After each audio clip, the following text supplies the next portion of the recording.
बिस्मिल्लाहिर्रहमानिर्रहीम। अस्सलाम वालेकुम। तो फ्रेंड्स, जो मुआहिदा हुआ है हुकूमत और तरीके लब्बैक के दरमियान, उसकी तफसील में आपको बताता चलूँ कि सबसे जो बड़ी पहली बात है वो ये है कि साद हुसैन रिज़वी साहब को 7 दिन के अंदर अंदर रिहा कर दिया जाएगा।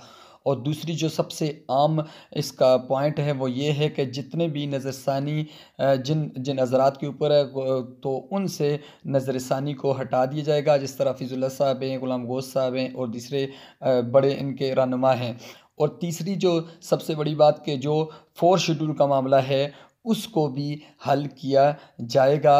और ये 10 दिन तक के प्रोसेस से के बाद ये तमाम जो ये मामला है ये हल हो जाएगा।